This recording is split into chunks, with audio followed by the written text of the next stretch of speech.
Saludos cordiales, sean todos ustedes bienvenidos a Canal 8, este canal tinerfeño para todo el archipiélago, canal pluralista. Y bienvenidos también al programa de Directo al Objetivo, un programa dedicado a entrevistar a personalidades de la vida política, del mundo de la economía, de la empresa, de la cultura. E igualmente saludamos a toda la audiencia de la isla de San Miguel de la Palma, a través de este mismo Canal 8, antiguo Canal 9. Tenemos que agradecerle su participación, el que ha aceptado la invitación de este canal a estar con nosotros, a don Antonio Castro Cordobés, consejero de Infraestructuras, Transporte y Vivienda y secretario del Gobierno de Canarias. Don Antonio, bienvenido. Muchísimas gracias por todo. Sí. Bien, vamos a intentar durante esta entrevista, como en otras ocasiones anteriores con don Antonio, no es la primera vez que viene, ni mucho menos, el que explique pues, asuntos que habitualmente no están en los medios de comunicación, no de un modo pausado, no de un modo con reflexión, como él siempre acompaña pues, sus declaraciones cuando así se lo solicitan, sus declaraciones siempre ponderadas y siempre documentadas, ¿no? Y vamos a empezar, don Antonio, si a usted le parece bien, por un aspecto que pocas veces, yo diría que casi ninguna, se trata en los medios de comunicación, y es ese peso o esa responsabilidad, yo no sé si añadida o complementaria, que usted tiene como secretario del Consejo de Gobierno, ese cargo que en muchísimas ocasiones se escapa. Bueno, consejero de Infraestructuras, Transporte y Vivienda, que hay bastante, ¿no? Sí, bastante. Que hay bastante, ¿no? Pero además se le agrega y secretario del Consejo de Gobierno. Pues vamos con ese I, ¿no? Y secretario del Consejo de Gobierno. Háblenos un poco de esa Secretaría del Ejecutivo. ¿Ese es un cargo de exclusiva confianza del presidente o lo eligen los miembros del Consejo? O, como en su caso, ¿pesa también la veteranía del designado o del elegido o del nombrado para ser secretario? Bueno, como todos los miembros del Gobierno, como todos los cargos del Gobierno, es un cargo designado por el presidente del Gobierno, ¿no? Y a mí en esta ocasión, pues Adán Martín me lo propuso. Bueno, quizás, en fin, no sé las razones, pero evidentemente tiene que ser una persona de confianza del presidente y sobre todo una experiencia administrativa, porque no, efectivamente, en la práctica nunca se habla de ese puesto, y es un puesto de mucha responsabilidad, porque es quien debe, de alguna manera, controlar, hacerle un seguimiento, incluso controlar, no solo personalmente, pues, sino que hay un equipo de personas. Al secretario del Gobierno le asiste un equipo de personas. Bueno, pues ellos tienen que controlar todo el aparataje administrativo. Todos los expedientes que entran al Gobierno tienen que pasar por la Secretaría del Gobierno. Y como órgano, digamos, de apoyo, está la Comisión de Secretarios Generales Técnicos, que se reúne todas las semanas antes del Gobierno y la preside, bueno, en este caso la presido un servidor, presido yo, como secretario del Gobierno, presido esa comisión, y ahí se tienen que ver todos los expedientes, y si no están en condiciones, desde el punto de vista administrativo, pues no pasan al Consejo. Y luego, pues los acuerdos hay que hacerlos circular. Si van al Parlamento, van a Madrid, van a Bruselas, afectan a distintas consejerías, enviarlos al boletín oficial para que se publiquen, los que sean de publicación del boletín oficial, en fin, emitir todas las certificaciones, mandar expedientes al Consejo Consultivo, en fin, como yo digo, el ser secretario del Gobierno comporta una tarea muy importante. Una tarea compleja además, es decir, porque por una parte nos explica que conlleva las reuniones con los secretarios generales técnicos, quiere decirse que todos aquellos expedientes que van al Consejo de Gobierno previamente han sido examinados en esa comisión. Justamente. Que después, una vez que el órgano colegiado, una vez que el Consejo de Gobierno los aprueba, los dirige para sus respectivos destinos. Correcto. Y además, de alguna manera, también usted como secretario, ¿hay algún tipo de acta donde se dé fe de los acuerdos de ese Consejo o no? Sí. ¿O no existe? Sí, claro. ¿Y también usted da fe de eso? Sí, también tengo que firmar las actas y firmar los foliados de los libros de las actas.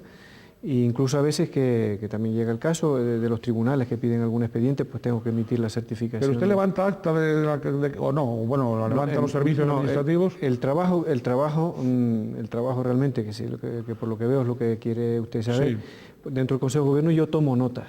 Bien. Yo tengo los expedientes, todos los expedientes los tengo, entonces voy tomando notas de lo que se acuerda. De las deliberaciones no se toma nota, salvo que alguien quiera que consten en acta. Sí, entonces, salvo eso, pues no, se toma nota de lo que se acuerda. Un decreto, se debate el decreto, pero yo solo tomo nota de las modificaciones que se añadan o de las cosas que se quiten. Y luego con esas notas, yo se las paso al equipo de personas, que tienen letrados muy competentes, y con esas notas levanta el acta, actas que yo debo revisar y que, bueno, que una vez revisadas las firmo, ¿no? ¿Se llevan también las actas al siguiente Consejo de Gobierno o no? No, no. No, eso no suele ser. No, como sucede en otro tipo de instituciones o de sociedades, que se aprueba el acta anterior y esas cosas, eso no se... Eso lo hace el secretario del Gobierno exclusivamente. ¿Y ahí suele haber alguna modificación de acta por parte de alguno de los miembros del Consejo o no? No se da tampoco. No, eso no. Si hay una corrección, que no puede ser nunca una modificación, se lleva otra vez al Gobierno. Ya. O sea, si se puede advertir un error, una vez en un decreto, por ejemplo, se puede advertir un error después de aprobado por el Gobierno. En ese caso, en el siguiente Consejo de Gobierno se dice, mira, pasó esto, era efectivamente un error, ¿están todos de acuerdo? Entonces se incorpora esa corrección. No, eso tiene que tener todas las garantías. Bueno, los acuerdos de un gobierno tienen que tener las garantías máximas, pues si no, no habría seguridad. Bien, usted ha hablado que de las deliberaciones no se levanta acta salvo que se pida expresamente. Y usted, es una curiosidad periodística sin ningún ánimo y sin romper absolutamente ningún secreto, usted guarda abundantes secretos de algunas deliberaciones que le hubiera gustado que no hubiese sido secreto, que se hubieran conocido en alguna ocasión. Pues sí, cómo no. Es bueno, muchas veces incluso lo hemos comentado entre compañeros y que bueno, si estas cosas se pudieran ver, se pudieran oír, sobre todo cuando hay gobiernos que no son monocolores. Por eso. Sí. Lo digo en ese caso porque ustedes han estado gobernando en coalición. Usted ha sido secretario de ese gobierno en coalición y me imagino que en algunos decretos, algunas deliberaciones sobre la votación, etcétera, siendo de partidos diferentes, ha podido haber intervenciones que después, cuando han salido ya del Consejo, pues determinados miembros del Consejo pues han hecho manifestaciones que a lo mejor no se adecuaban mucho. Ha podido ocurrir eso. Pero bueno, no solo refiriéndome al gobierno de coalición anterior, ¿no? No, en general. En general, si yo, bueno, pues ya llevo años en distintos gobiernos, casi siempre han sido de coalición, pero también en los monocolores, ¿no? Que los gobiernos monocolores, pues a veces pues se comentan cosas que públicamente no. Bueno, en principio se dice de que las deliberaciones de los consejos de gobierno, como sucede en los consejos de ministros, etcétera, tienen que guardar secreto sus miembros, ¿no? Tienen obligación. Están obligados. Están obligados a guardar secreto. Por respeto a la institución y por respeto a los compañeros, claro. Si no, no se sentirían libres. Claro. En manifestarse, en deliberar, etc. Claro. Pero algunas veces, una vez ya celebrados los consejos, que es lo que yo lo quiero plantear, y al hilo de determinadas declaraciones, ¿no ha pensado usted esa boquita hubiera estado mejor cerrada? Sí, por supuesto. Y ha habido consejeros o consejeras más o menos lengüines y más o menos... No, bueno, yo no puedo decir que son lengüines, no es esa expresión. O indiscretos. Pero indiscretos, sí. Ya en alguna ocasión. Lengüín indiscreto más o menos. Sí, yo el diccionario no lo voy a coger. Bien. Pero en alguna ocasión. Menos, realmente han sido casos contados, ¿no? Pero ha sucedido, ¿no? De cometer imprudencias. Yo pienso muchas veces que es que no darse cuenta, ¿no? De que están sometidos a secreto de... Es que también algún miembro del Consejo o alguna miembro del Consejo también han podido tener incontinencia verbal. Sí, claro. Cierto. Se da que puede ser que sea por eso, sí. Sí, pero que ya digo, seamos realistas, eso han sido casos muy excepcionales. Los gobiernos, y actualmente hay un gobierno muy cohesionado y de gente muy responsable, ¿no? Yo creo que es uno de los mejores gobiernos que ha tenido Canarias en ese sentido. Y serio y respetuoso, ¿no? Yo estoy encantado en el gobierno que tenemos ahora, pero en alguna ocasión, pues alguien sí ha sido, digamos, imprudente, o no sé, a lo mejor es que no se ha dado cuenta de que se han hecho votos por el secreto de las deliberaciones. Claro, es decir, y que esa deliberación no hay que manifestarla públicamente ni muchísimo menos, ¿no? Bueno, don Antonio Castro fue ya secretario también del gobierno, del Consejo de Gobierno en 2 ocasiones en tiempos de de gobiernos presididos por don Manuel Hermoso, por lo tanto la experiencia, digamos, en esa materia, en esa responsabilidad, es una experiencia, digamos, que viene acumulada, ¿no? Por lo tanto, no es alguien nuevo que accede a ese tipo de tareas, ni muchísimo menos. Así que don Adán, cuando lo designó usted secretario del Consejo, pues sabía más o menos lo que hacía, claro. Digo, desde el punto de vista de confiar... Sí. No, que además es una tarea difícil porque muchas veces los compañeros se interesan por un expediente, quieren que el expediente que salga de todas maneras, tienen mucha prisa en sacarlo, el expediente no está completado, ¿no? Está completo y otras veces hay que tener planteamientos que hay que decirles que no, claro, desde la Comisión de Secretarios Técnicos y desde la Secretaría del Gobierno, que debe velar en la medida de lo posible por la puridad de los acuerdos, ¿no? por la corrección de los acuerdos. Y a veces pues hay que decirle a un compañero que no, no es nada fácil, ¿no? Y por otra parte también hay que ser comprensivo y saber entender cuando un asunto requiere celeridad, quiere urgencia, no está completo, darle una oportunidad que entre el plazo que se celebra la Comisión de Secretarios Técnicos y el Gobierno, pues que lo pueda completar, revisarlo, hombre, uno lo revisa con los equipos de letrados que tiene, si está completo pues llevarlo al Gobierno, que el Gobierno decida ayudarle. Entonces,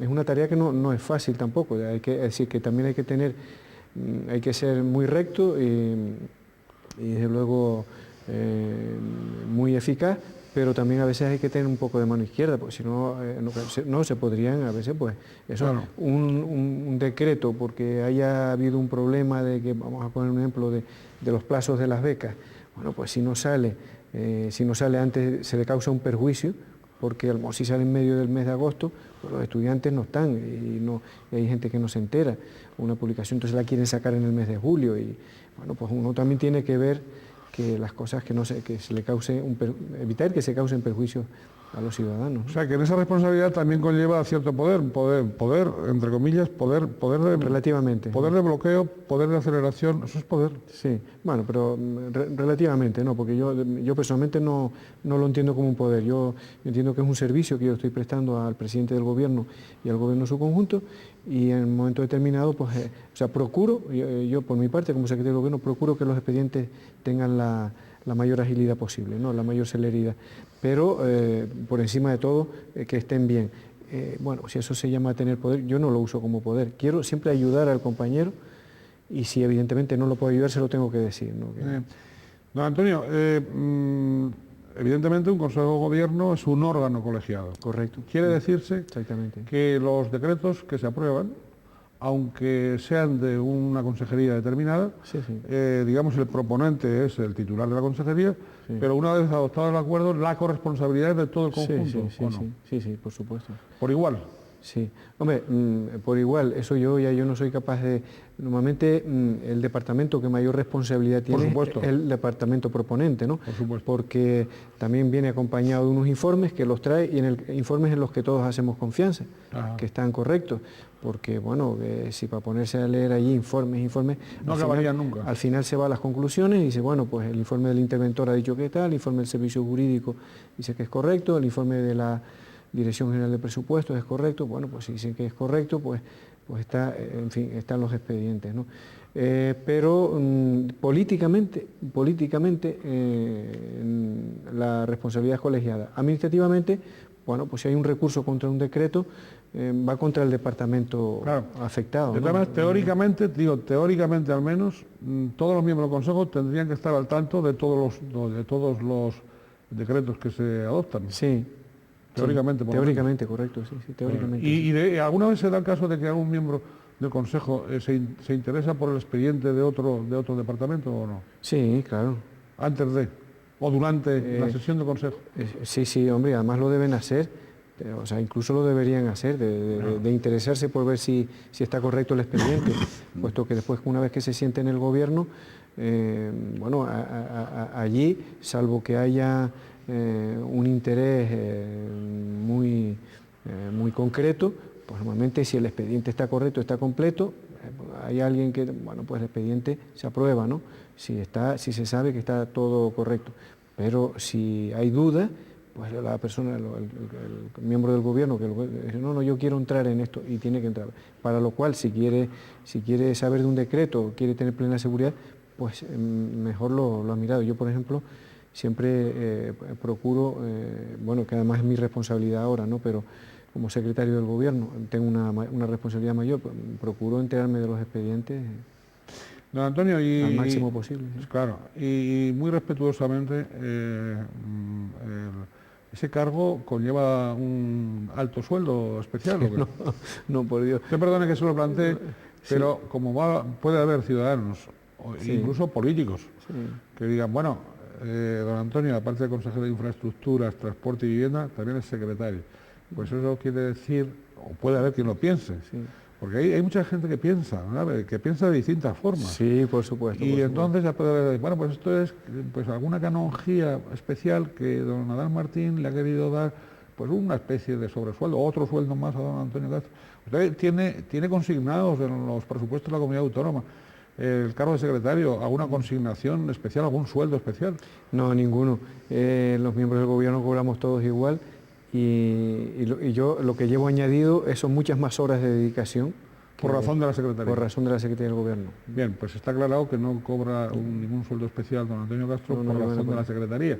No, pero estos son detalles que sí conviene desmenuzar. De vez en cuando usted ve, pues no, esto de la Secretaría del Consejo de Gobierno, pues como que pasa muy desapercibido y sin embargo es una tarea de gran responsabilidad y es una tarea que evidentemente también los ciudadanos tienen derecho a conocer, tienen derecho a saber cuáles son los intríngulis de esa burocracia que tenemos, ¿no? Pues esa responsabilidad no lleva ningún emolumento más, una responsabilidad grande, ¿no?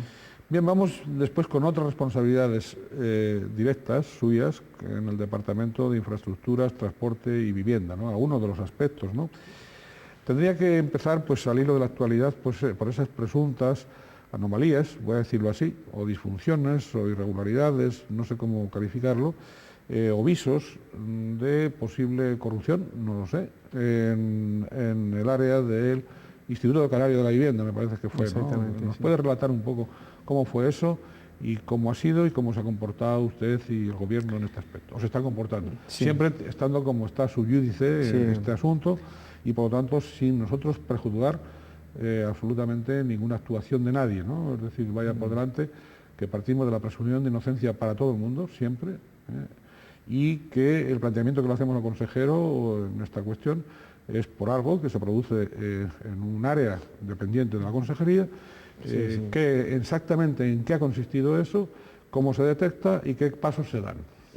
Bueno, para entendernos todos, las viviendas de protección oficial son unas públicas, que son propiedad del Gobierno y que no son objeto de venta porque se le alquilan a los demandantes de vivienda, a las familias necesitadas.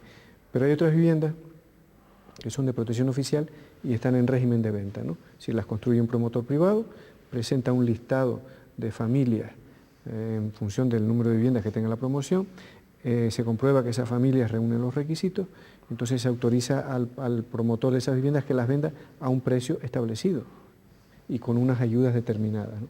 Y de esas viviendas pues tenemos muchas en Canarias. Posiblemente, bueno, yo ahora mismo no tengo el dato, pero posiblemente pues haya 60 o 70 mil viviendas de esas en Canarias, ¿no?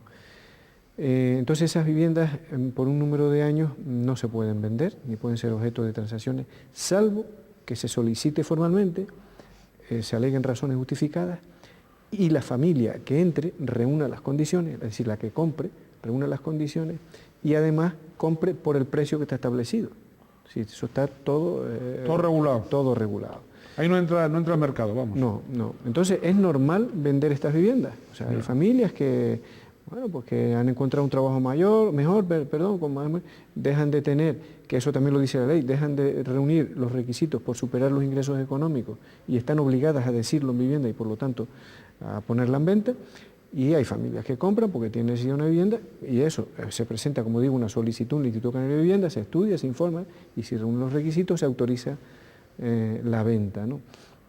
Entonces aquí, ¿qué parece que? Pues al parecer, y ya digo porque efectivamente esto está en investigación judicial, pues alguien, algún funcionario en concreto, algún empleado público del Instituto Canario de Vivienda, pues se prestaba a emitir certificaciones de autorización de venta y con esa certificación pues la familia vendía y otra compraba. Pero claro, con la salvedad de que el matiz es que esa certificación no era de autorización de venta, sino de descalificación de la vivienda. Descalificar quiere decir que deja de ser pública, o sea, que deja de ser protegida y entra, a ser privada, vamos. Entra en el mercado libre. Y claro, una vivienda protegida, saben que son viviendas pues hechas, son a unos precios tasados, establecidos por las normas. Si va al mercado libre, pues bueno, aumenta su precio un 50% seguro, vamos, un 30, un 40, hasta un 100%, no, lo desconozco. Entonces se emitían certificaciones descalificando las viviendas. Claro, en el instituto se dieron cuenta, porque se dieron cuenta que hace... ¿Propio instituto? Sí, hace más de un año, pues unos funcionarios, porque haya habido 2 o 3 funcionarios que, pues la mayoría de los funcionarios han estado actuando correctamente, entonces un funcionario, viene un escrito de un registro de la propiedad solicitando una ampliación de datos sobre una certificación de esta descalificación de vivienda. Entonces el funcionario que cogió el documento fue a los archivos y no existía el expediente. Claro, no existía el expediente y dice, ¿cómo va a haber una certificación sin haber un expediente descalificatorio? Que pudiera ser porque legal. Podría haber sido legal. Claro, si se solicitó, si cumplía los requisitos. Si siguen los pasos normales. Si se ha devuelto las ayudas, si pasaron los años, no sé qué. Una persona puede descalificar una vivienda como protegida y ponerla en el mercado libre, pero eso también tiene... ¿Tienes un trámite? Sí, un trámite y unas normas, y unos requisitos que cumplir. Pasar un número de años, sobre todo, ¿no? Tiene pasar los años establecidos. Bueno, pues se da cuenta que no hay, y dice esto, bueno, pues se lo dice al director, el director se dirige al registro pidiendo más información, ve que efectivamente que estaba la firma falsificada y bueno, pues que no era un expediente que existía, entonces pues nos reunimos, me lo comunicó, nos reunimos el equipo de dirección allí, de los responsables. Y bueno, pues esto está claro que esto es grave, es un hecho grave, no sabemos quién puede ser, si es de la calle, si es algún grupo que se dedica a estas cosas, si es de dentro de la casa. Entonces, bueno, pues lo lógico es remitirlo a los órganos judiciales. Y bueno, pues el responsable del departamento, del instituto, que es el director, pues lo mandó al fiscal. Y como es lógico, pues inician investigaciones. Y se tomó la determinación en ese momento, porque quiero que esto se sepa, que esto quizás no se ha comentado mucho, que en ese momento se decidió cambiar el impreso, el modelo de certificación y el sello, el cuño que se pone. Bueno, para evitar que si alguien por la calle estaba haciendo... Pero bueno, pues curiosamente, al parecer, y ya digo al parecer porque todo esto está en investigación, pues posteriormente siguieron emitiéndose algunas certificaciones de estas. ¿Ya con el nuevo impreso? No. Ah. ¿Y con el antiguo? Con el antiguo y con el sello antiguo, ¿no? Yeah. Entonces era evidente que alguien pues estaba, pues bueno, se empezó a controlar las cosas. Y eso fue en abril del año pasado, ¿no? Y bueno, se ve que, bueno, pues la Fiscalía trasladó a investigación policial, la investigación policial, pues no sé cuándo se comenzó. Lo cierto es que pues terminó o fue hace poco cuando se decidió requerir a los posibles implicados por la investigación. Y en todo ese tiempo el propio Instituto Canario de la Vivienda detectó 14 casos más y la policía en su investigación 8. Total que hasta la semana pasada el conocimiento que yo tenía es de 22 casos. 22 casos. 22 casos en la isla de Tenerife y en diversos municipios, ¿no? No sabemos si hay más porque las investigaciones continúan. Y bueno, tampoco sé cuándo termina y que desde luego, bueno, pues que como saben, en principio han sido 2 funcionarios que fueron detenidos, han sido puestos en libertad con cargo y 2 personas vinculadas a inmobiliarias, pues lo mismo, ¿no? Fueron detenidos y puestos en libertad con cargos, ¿no? Libertad provisional, claro, porque eso supongo que sí que el expediente. Entonces, lo que nosotros hicimos fue lo correcto, ¿no? Porque si hubiera sabido quién era, pues se abre un expediente, claro, y luego se ve si el expediente, con un expediente administrativo, y se ve si la dimensión... Tiene una materia correcto, judicial. Pero cuando se desconoce si puede ser en la calle, si no se sabe si es de dentro, pues hay que ponerlo en manos de quien tenga la capacidad legal de investigar, ¿no? Eso fue lo que hicimos hace un año. Coincidió que por las razones que sean o por los motivos que sean que yo desconozco, pues apareció con todo esto. Pero vamos a ver, ustedes lo hicieron, lo pusieron en manos de la Fiscalía y tal, y guardaron silencio, no dieron... Por supuesto, ¿cómo vamos nosotros lógicamente, como digo, las medidas internas que se tomaron fue modificar los impresos, con lo cual, y al mismo tiempo, bueno, pues extremar la vigilancia, ¿no? en la medida de lo posible de ver que, pero bueno, los casos siempre fueron detectados por la calle, por gente que venía a reclamar algo. Yeah. Entonces venía con el impreso, se buscaban los archivos y no existía expediente, ¿no?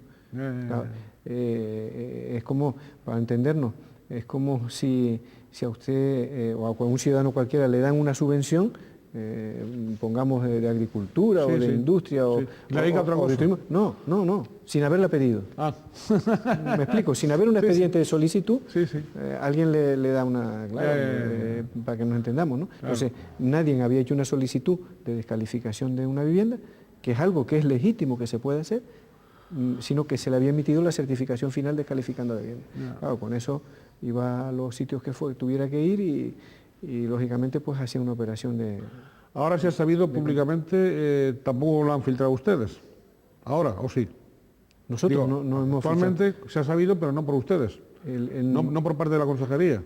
No ha dado la noticia la consejería. No, la consejería no dio la noticia porque, insisto, nosotros, estando en manos de los órganos judiciales, ¿qué pintamos nosotros? Claro. Entonces, la noticia, salió una filtración, que no sé, en un medio de comunicación, que bueno, pues, no sé cómo la obtendrían, y a los pocos días fue la propia policía y la fiscalía la que lo dieron a conocer. En ese momento nosotros hicimos una nota oficial de la consejería explicando resumidamente qué es lo que había sucedido. Así que el año pasado se detectó una irregularidad, que como no se sabía la dimensión ni quién podía ser, pues se puso en manos de la Fiscalía a través de la Policía Judicial y continuó las investigaciones, y acabó en lo que ha acabado, que bueno, que yo por lo poco que sé de eso no ha terminado, porque se siguen haciendo indagaciones, ¿no? Siguen haciendo. Bien, don Antonio, vamos ya dentro del área precisamente de la vivienda. ¿Cómo va la marcha y las fases de la ejecución del plan de viviendas precisamente, ¿no? Bueno, en esta fecha? Sí, el plan de vivienda está arrancando ahora, ¿no? Porque yo quiero recordarle que el Estado aprobó su decreto, el decreto que es básico para toda España, para todas las comunidades autónomas, lo aprobó en el mes de febrero. Nosotros tuvimos que esperar para aprobar nuestro plan posteriormente. No obstante, ya veníamos trabajando en él. Lo que pasa es que veníamos trabajando admitiendo solicitudes sin que se puedan haber. Entonces, en estos momentos el plan está arrancando, plan de vivienda, se están contratando ya diversas promociones de viviendas públicas, y se pueden ver en el boletín oficial de la Comunidad Autónoma de Canarias, y se han establecido convenios con las entidades financieras para los programas de vivienda joven, de lo que se llama Bolsa de Vivienda Joven, y están solicitando promociones también de régimen en venta los promotores, de manera que, como casi siempre, los planes de vivienda, cuando realmente se ven sus resultados es al final del periodo. El periodo de este plan es el año 2008. Estamos arrancando, y además realmente estamos arrancando casi con un año después de lo que se debería haber hecho. De retraso. Porque fue lo que el Estado también tardó en aprobar sus normas básicas, y sin que el Estado apruebe las normas básicas nosotros no podemos poner en funcionamiento las nuestras. Bien, es verdad, también hay que decir lo que valió la pena, porque se han aumentado las ayudas, se ha aumentado el... ¿Número de viviendas también o no? También se aumentó el número de viviendas para Canarias, pero tan importante como eso, o más, es que se hayan aumentado las ayudas y se haya aumentado el precio de la vivienda. Yo con esto, si aumentar el precio de la vivienda, pero eso no es nada positivo. No, claro que no. Pero ahora veremos cómo si es positivo. O sea, vamos, así de entrada... De entrada no parece muy halagüeño, ¿no? Entonces, yo creo que vale la pena, si me lo permite, explicar esto, claro. Porque es un asunto que no se entiende y que es clave. Tenemos que coger una referencia, ¿no?, de un precio de una vivienda. Sí. Entonces, la vivienda protegida está pues entre 60.000 y 80.000 euros. Es el precio de una vivienda, es decir, entre 10 millones y 15 millones aproximadamente, 14 millones y pico, ¿no? ¿Eso en todas las islas, como media? Sí, eso en todas las islas.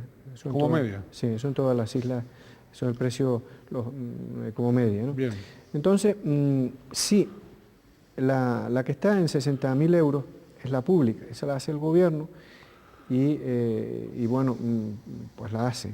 Es para alquiler y bueno. ¿Para venta también? No, el gobierno para venta no hace vivienda.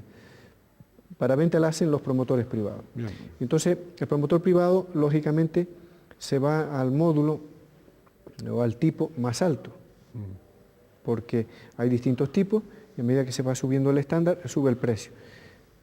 ¿Y por qué se va al más alto? Porque es el que porcentualmente le puede dar más beneficio. Los promotores en este tipo de vivienda no tienen más beneficio que entre un 5 y un 8%. Juegan con esos márgenes, no tienen más. Pero si el precio de esa vivienda, de acuerdo con los costes del mercado, no da, el promotor no hace vivienda en venta. Y si no hace vivienda en venta, el ciudadano de clase media, pues no tiene una vivienda protegida donde ir a comprar y no hay viviendas de 15 millones y se tiene que ir a viviendas de 30 millones. Claro. Y a lo mejor por no aumentarle 1 millón o 2 a esa vivienda y pasarla, como la pasamos, porque estaban 13 millones y la pasamos a 15, hablando pronto y rápido, para que nos entendamos, ¿no? La pasamos estaban escasamente 12 millones de pesetas, y hablo en pesetas porque yo creo que nos entendemos todos más rápido. Y se elevó un poco, fue una batalla que tuvimos para que el Estado nos permitiera elevar los precios base para que la vivienda. Entonces, pues los promotores han decidido otra vez hacer vivienda, porque ya les salen las cuentas. Y aunque le salga un poco más cara al ciudadano, pero no se tiene que ir a una de 25 o 30 millones de pesetas. Siempre le va a resultar muchísimo más barato. Por eso que cuando se hable de aumentar el precio de la vivienda protegida, en realidad es para que se hagan más, y eso es beneficioso para el ciudadano.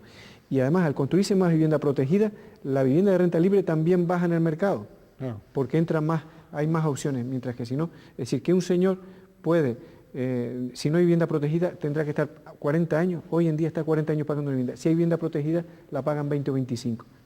Es una diferencia muy sustancial. Y que por jugar con 6.000 o 9.000 euros no vale la pena estar reteniendo la construcción de vivienda protegida, que lo que hay que hacer es fomentarla, ¿no? Oiga, y vamos a ver, hace un tiempo, en la anterior entrevista, pues habíamos hablado de la clasificación de suelo rústico, del proyecto de clasificación de suelo rústico, del censo, de la elaboración del censo sobre la demanda de viviendas protegidas, precisamente en las islas.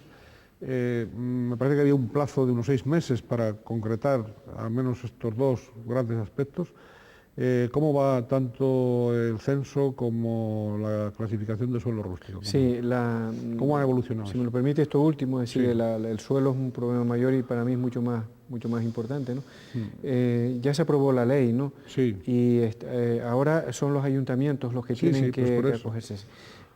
Nosotros, a través de nuestra empresa pública Gestur y de Visocan, son dos empresas públicas, una de suelo y otra de vivienda, hemos dado instrucciones para ir adquiriendo todo el suelo que puedan dentro de este marco legal, ¿no? Entonces, los efectos de esta ley, la ley tiene de plazo hasta junio del próximo año. Del 2007. Sí, del 2007, exactamente. Y los efectos se irán viendo de la noche a la mañana, no se va a clasificar suelo, pero ya está habiendo operaciones, o sea, ya se están empezando a ver los resultados de la ley. ¿Se está comprando suelo rústico?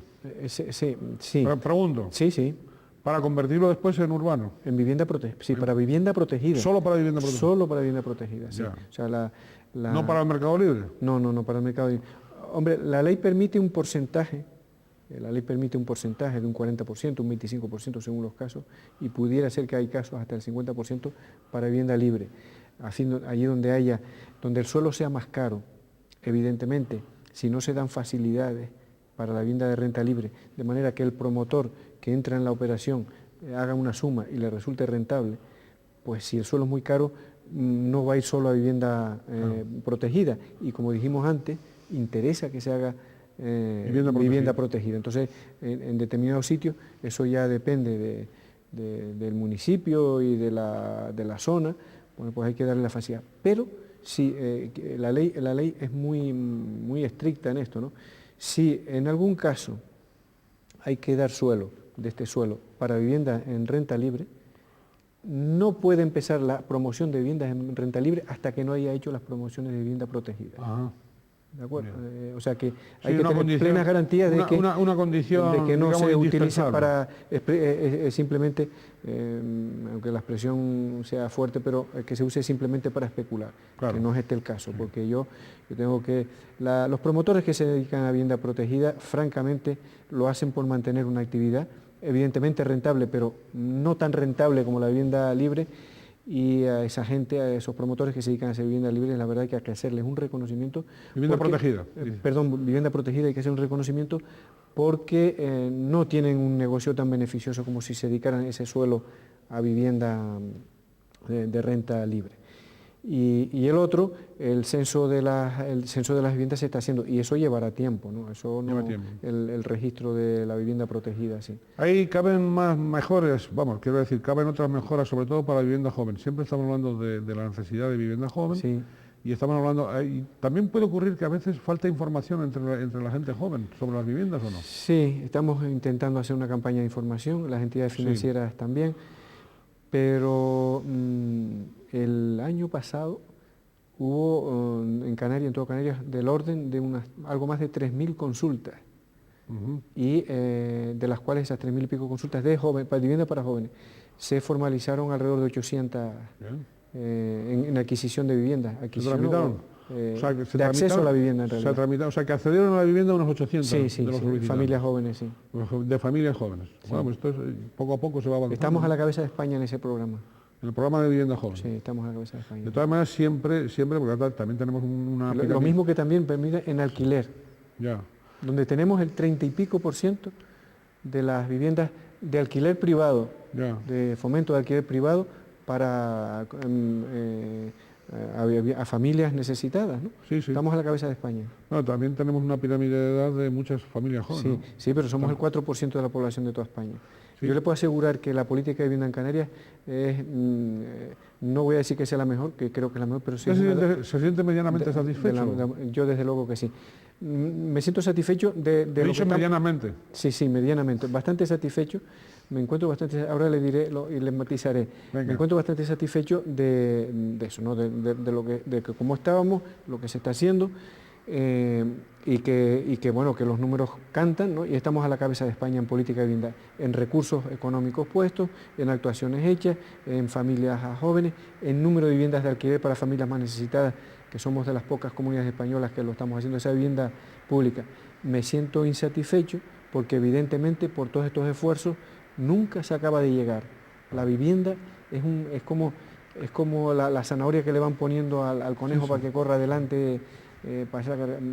Nunca, cuando te parece que haces 3.000 viviendas y cuando acabas las 3.000 viviendas resulta que no has bajado 3.000, no ha bajado ningún, claro. sino que aparecen más. Y en Canarias, con motivo del crecimiento de población que tenemos, flujo de población, pues, es imparable, ¿no? Entonces está esa parte, que, o sea, ves la satisfacción del trabajo realizado, que es muy bueno, pero dices, bueno, pero es que a pesar de ese trabajo bueno, no estamos pudiendo resolver al 100% los problemas. El crecimiento de la población es muy fuerte, muy grande y evidentemente, y también de familias jóvenes, claro, y de gente joven, con lo cual la demanda de viviendas cada vez... Están creciendo Canarias 50.000 personas a la población al año. Al año. 50 y algo mil personas al año. En total. Sí, o sea, creciendo la población. Eso es contando las defunciones, los que se van a otros sitios, los que se bajan, los que dan de baja y los que entran, ¿no? Porque están entrando del orden de 80.000 por ahí. Pero claro, el balance final es que la población crece 50 y pico. Es decir, que en 2 años 100.000 habitantes, es decir, en 2 años Canarias crece una población como la Laguna de Tenerife, ¿no?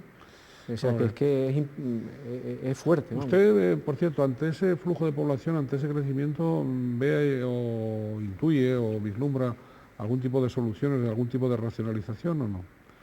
Bueno, no es fácil y no vendrá rápido esa solución, ¿no? Pero primero aquí hay que hacer una política de Estado. Este tipo de problemas, este tipo de asuntos no lo pueden utilizar los partidos políticos para para las rivalidades políticas y claro, para las luchas políticas, ¿no? Luego de todas las instituciones, aquí hay que decir claramente que salvo en las últimas semanas, la política que ha habido del Estado ha estado de espaldas. La política del Estado que tiene competencias muy importantes y competencias que son exclusivas del Estado en control de inmigración ilegal y de entrada de no residentes en nuestras islas, ¿no? La Unión Europea sigue, en mi opinión, sin querer entrar a fondo en este asunto. Sigue, sí. Y lo estamos viendo por ciertas Sí, declaraciones sí. Sigue que se hacen. sin meter baza, ni tampoco el Parlamento Europeo. Sí, no, ni el Parlamento Europeo, ¿no? Entonces, un gobierno de Canarias, unos cabildos, unos ayuntamientos, unas islas tan pequeñas en medio del Atlántico, con un continente enorme ahí al lado, que es África, también Sudamérica, que no está tan está más lejos, pero no está tan lejana, que... y está la Europa del Este. Sí, y Europa del Este. Pero bueno, eso se van repartiendo más, llegan aquí, pero pasan por toda Europa, ¿no? O sea, pasan por muchos sitios desarrollados para ellos pues, antes de llegar aquí. Pero es que el primer sitio, es decir, en África hay mucha gente que viene tiene un desconocimiento tremendo de lo que es geográficamente, ¿no? Canarias y España y Europa. Muchos creen que llegan a Europa, que es verdad que llegan a Europa, pero que piensan que allá a partir de ahí hay continuidad, o que llegan a España y hay continuidad. Y no saben que las islas son muy pequeñas, que están superpobladas, que las posibilidades de nuestra estructura económica pues hacen que no se le pueda dar respuesta a todas esas personas, y hay un desconocimiento tremendo. Entonces, cuando llegan aquí, pues empiezan a llevar las primeras decisiones. Es un problema con una vertiente humana dramática y un problema con una vertiente poblacional y económica y social pues muy grave, y que tardaremos tiempo. Esto no es una sola medida, esto son muchas medidas y muy coordinadas, ¿no? Y entre ellas pues al menos hacer que la gente que venga no venga engañada, no venga estafada por las mafias, venga informada, que sepa que aquí no se puede quedar, que aquí se pueda quedar alguno, pero que desde luego no se pueden quedar porque no hay sitio, no hay trabajo, no hay territorio, no hay recursos. Esta es una tierra que no tiene demasiados recursos. El agua hay que desalarla en muchas islas para poder beber, ¿no? Para poder bañarse. Pues los hospitales son los que tenemos, están dimensionados para una población determinada, y ya nosotros prevemos, le voy a comentar algo, nosotros manejamos que en las próximas elecciones pues puedan aumentar el número de representantes de canarios a las Cortes por pasar de los 2 millones de habitantes. Que el número de diputados y de senadores. En las elecciones del 2000, a lo largo del 2007 se puede producir ese acontecimiento de superar para los las elecciones, millones. usted está hablando para las elecciones del 2008. Que puede sí, crecer, 2008, sí. Para las elecciones del 2008 que pueden aumentar el número de diputados. O de senadores. El Parlamento de Canarias elige 2 senadores. Ya. Pero porque los senadores son un senador por cada millón de habitantes. Sí. Desde el momento que se pase 2 millones, ya va el tercero. Ya puede ir tercero. Por poner un ejemplo. ¿No? Y por el número de diputados también, ¿no? Se puede. Por el número de diputados también. Claro, el número de población, sí, en función de la población, aumenta el número de diputados. En función de la población aumenta el número de diputados, sí. Sí. Bien, don Antonio, plan de carreteras. Díganos algo del plan de carreteres, de cómo está funcionando. Bueno, ya se firmó el convenio. Me parece que la última vez que estuve aquí pues no se había firmado todavía. No se había firmado. Se firmó un convenio, un gran convenio por importe de 2.500 millones de euros, por una inversión para 12 años, pero con un propósito de hacer las obras en 8 años. Y ya están en el boletín oficial. Incluso se han acabado los plazos de presentación de ofertas de 2 carreteras. Una en Tenerife es la de Santiago del Teide, que se acabó el viernes el plazo, el día 7, y que bueno, pues que de aquí a junio tendrá que ser adjudicada y para que empiece este año las obras. ¿La otra? ¿La ciudad de 2? Sí, no, la otra es en Gran Canaria, la del norte de Gran Canaria, que también se acabó el plazo el 18 de marzo, se acabó el mes anterior, y bueno, pero también antes del mes de junio tendrá que estar contratada, adjudicada, y comenzar las obras también este año. Pretendemos que este año licitar a finales del verano, a principios del otoño, la del norte de La Palma, la que va de San Andrés y Sauces a Barlovento, y de Barlovento a Garafía, pasando por Gallego, y esperemos que también podamos licitar este año en la isla de Tenerife la de Icó al Tanque, que es la primera fase de ese tramo de Icoa a Santiago del Teide, ¿no? Y que en la isla de La Gomera también este año, a finales de año, podamos licitar la de Vallehermoso hasta Arure. Y quizás, no es tan fácil, pero quizás, y si no es a finales de este año, principio del año que viene, la variante del Migo en La Gomera también. Y luego pues ya seguirán otras obras. Bueno, yo no voy a hablar de otras islas porque esta cadena, como usted muy bien me ha dicho al principio, pues emite, pero bueno, La Palma también. Sí, hemos comentado La Palma. Sí. La Palma, el año que viene licitaríamos la del sur, la que va exactamente, va a ir desde Mazo hasta Tajuya, en el municipio del Paso, pero pasando por Fuencaliente, es decir, la antigua carretera del sur. ¿Y en Tenerife, la de la vía exterior? Sí, la vía exterior ha sido muy complejo la aprobación que no está aprobado definitivamente el plan territorial. Ya hemos hablado aquí en muchas ocasiones que sin que esté recogida en un instrumento de planeamiento, no es posible hacer una carretera. Los instrumentos de planeamiento en este momento son los planes generales, que corresponden a los municipios, los planes insulares, que corresponden a los cabildos, o los planes territoriales especiales, que los puede hacer cualquier órgano, pero en este caso de esa obra lo ha hecho el gobierno. ¿Por qué? Porque no le era posible al ayuntamiento, con el cabildo, con los intereses que había, ponerse de acuerdo, y nos pidieron que lo hiciéramos nosotros. Ese plan territorial está en su fase final, tiene que ser aprobado, será aprobado a lo largo de este año. A partir de ahí hay que redactar el proyecto de obra.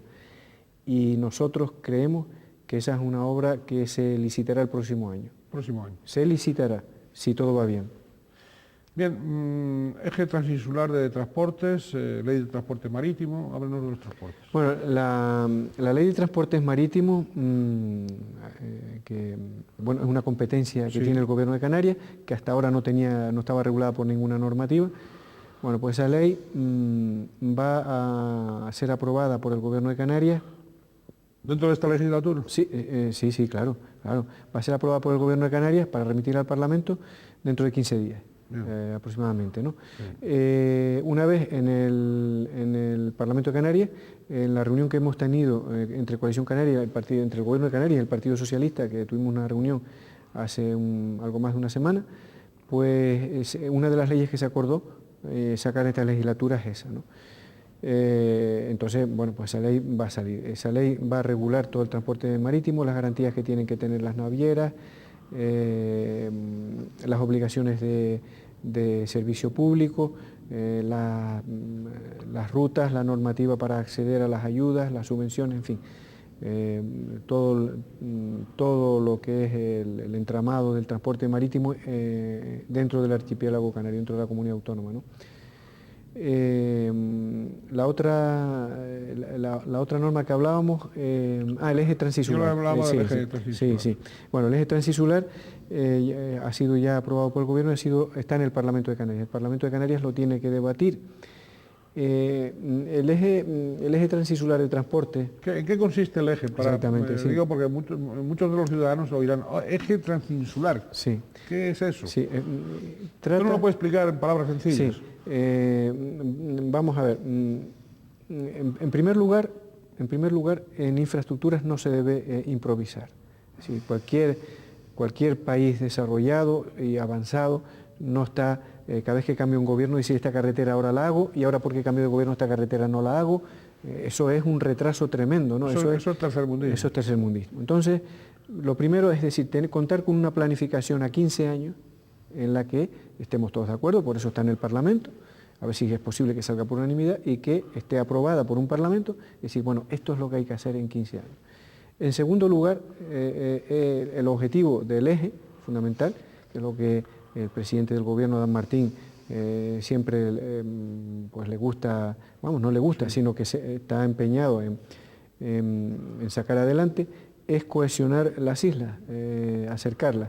Pero las islas físicamente no se pueden acercar, porque cada una está donde está, geográficamente, pero si a medida que la movilidad entre ellas sea más rápida, más fluida, y tenga las infraestructuras para que pueda ser rápida y fluida, y los costes sean más baratos, pues no cabe duda que se acerca Es decir, si un billete es muy caro para viajar entre La Palma y Tenerife, pues la gente va a viajar menos. Claro. Si es más barato y además hay muchas frecuencias de avión o de barco, viajarán más. Pero claro, para que haya frecuencias de avión tiene que haber un buen aeropuerto. Para que cuando se llegue al aeropuerto tiene que haber una carretera que no se tarde 1 hora en llegar a donde uno va, sino que se tarde menos. Y entonces, figuradamente, ¿por qué se llama eje transinsular de Canarias o red transcanaria?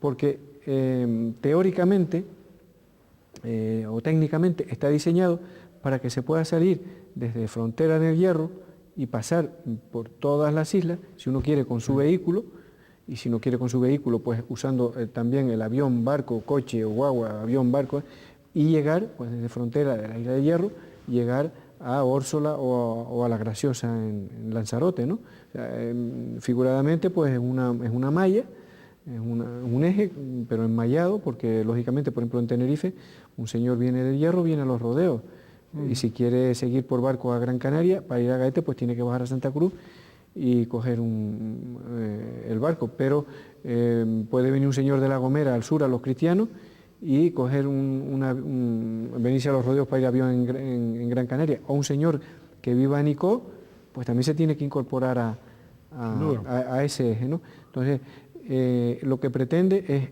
una serie de infraestructuras que son carreteras, puertos y aeropuertos, básicamente, que faciliten la movilidad entre Canarias, ¿no? Y no quiere decir que cuando se dice que se tardaría teóricamente 10 horas de un sitio a otro, es suponiendo que se hiciera de manera continuada, ¿no? Un señor que sale del Hierro y llegar a Lanzarote o viceversa, pero sabemos que en la práctica, pues unas personas querrán usar sistemáticamente el barco, otras sistemáticamente el avión, pero la cuestión es que pueda haber facilidad en la movilidad y que esa movilidad sea económica, ¿no? Don Antonio, una cuestión que quería plantearle. Mientras tanto a veces sucede de que trayectos, y claro que le voy a contar a usted, que de La Palma y que también, bueno, pues tiene conocimiento directo de muchos ciudadanos de La Palma para desplazarse entre islas, etcétera. El otro día pues me comentaba un amigo, decir, la queja de que, no sé, para viajar del Hierro a Tenerife, pues le costaba el pasaje de avión, pese a todas las ayudas recibidas, habidas y por haber, y no sé cuántos de las compañías aéreas, etcétera, pues le costaba más dinero del que le cuesta pues un viaje en oferta entre Tenerife y cualquier punto de la península, ¿no? Y no digamos letras. Sí, 12.000 y pico, en pesetas, 12.000 y pico pesetas, una cosa de estas, ¿no? Entonces, y se extrañaba. Pero 12.000 y pico pesetas es ida y vuelta, ¿eh? Sí, ida y vuelta, sí, pero bueno, el que va tiene que volver. Entonces, no, que me refiero... Sí, también ida y vuelta, estoy hablándole en el caso de algunos vuelos de oferta de la península. No sé yo ahora algunos vuelos de oferta de la península y incluso menos, ¿no? Se mueven en esos, por ahí, en esas cantidades, en alguna ocasión sí hay ofertas así. Entonces, ¿no hay modo de abaratar esos precios? Vamos a ver, en primer lugar, es decir, uno de los éxitos mayores de este gobierno de Canarias, y lógicamente con un acuerdo con el gobierno del Estado, en el pacto que teníamos, es los precios del transporte. Marítimo y aéreo, incluso el terrestre, ¿no? Es decir, que yo hoy cuestionaría mucho ese dato, no sé cuándo fue esa conversación, de que cueste más barato ir y volver al Hierro que ir y volver a la península. No, al revés, cuesta más barato ir y volver a la península en determinadas ofertas de vuelos. No en tarifa de vuelo regular, sino en determinadas ofertas que hay con respecto a más caro, o sea, igual o más caro. Por mucha oferta que haya, yo lo dudo, ¿no? Pero tampoco lo voy a poner en cuestión de que haya alguna oferta determinada. Pero mire, logros y vamos a ver, o medidas que se han aprobado en esta legislatura, ¿no? En primer lugar, la tarifa, lo que se llama la tarifa única. En realidad no es una tarifa única, es una tarifa máxima. Es decir, volar entre las islas tiene ya un tope determinado. Antes viajar de La Palma a Lanzarote era prohibitivo, era mejor irse de Tenerife a Londres, ¿no? Entonces, el coste máximo de una tarifa en Canarias es los trayectos entre Lanzarote y Tenerife, calculado, o entre La Palma y Gran Canaria. A partir de ahí no se paga más la tarifa, ¿no? que son pues 50 y pico euros, ¿no? por trayecto. 50, alrededor de 55 ida, 55 vueltas. Sí, sí, que son 16.000 pesetas. Sí. Eso hace un poco eran 20 y pico mil pesetas. Luego tenemos precio. En segundo lugar, en las empresas, en las conversaciones que hemos tenido, en el transporte aéreo, que sigue dependiendo de Aviación Civil de Madrid, pero que hemos tenido un diálogo fluido entre el Ministerio, las empresas de transporte y Transportes del Gobierno de Canarias, en concreto a través de nuestra Dirección General de Transportes, ¿no? Entonces, tienen un cupo de ofertas, de manera que el que tiene que viajar a las 8 de la mañana y obligado de un momento para otro, pues paga la tarifa establecida. Yeah. Pero si entran en programas de reservas con tiempo, sale con descuentos importantes. Pero es que además la subvención al transporte que estaba establecida cuando yo entré en esta consejería responsabilizándome de transporte, estaba establecida en el 33%, ya está en el 45%, la subvención, y el año que viene estará en el 50%. De manera que los billetes en 2 años lo que han hecho es bajar de precio, habiendo subido los combustibles y los costes, porque al subir el combustible también suben salarios, suben los costes de los repuestos, de los aviones, el que presta el servicio de limpieza, en fin, todos esos costes, cuando sube el coste del carburante, de la energía, pues tiene una... Bueno, pues además de la fuerte subida del precio del carburante y de los precios en general, pues han bajado los precios del transporte, es decir, se ha podido absorber.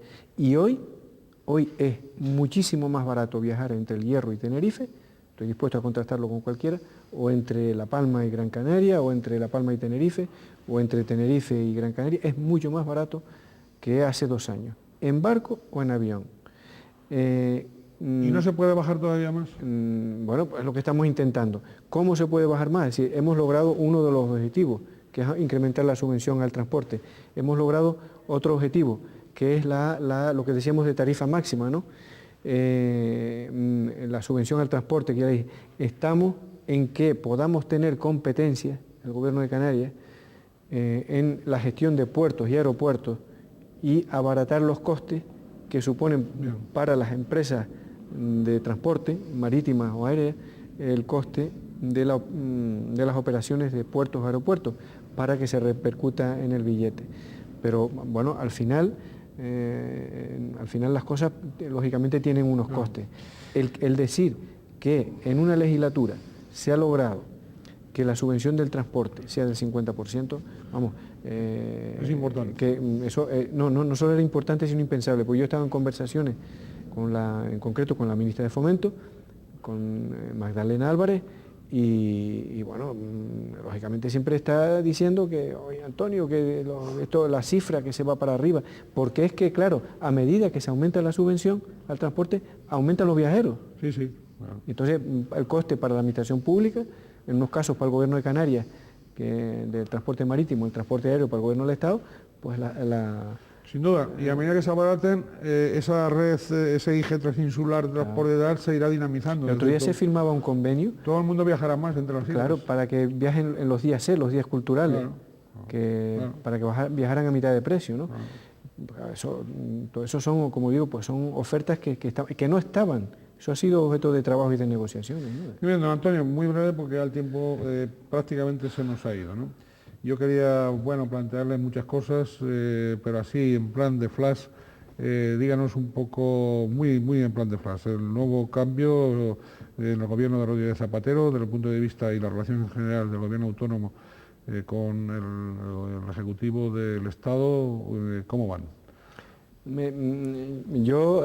Francamente, las relaciones en las áreas que yo llevo, porque esta consejería... ¿Mantienen estables? Que decían, se mantienen bien. Esta consejería que decíamos que era importante, pues realmente es una consejería grande, ¿no? La consejería que más me ha tocado responsabilizarme esta legislatura. Y en Madrid son 3 ministras. Ya. La vivienda, por un lado... ¿Me han tocado ministras? Me han tocado señoras, las 3, sí.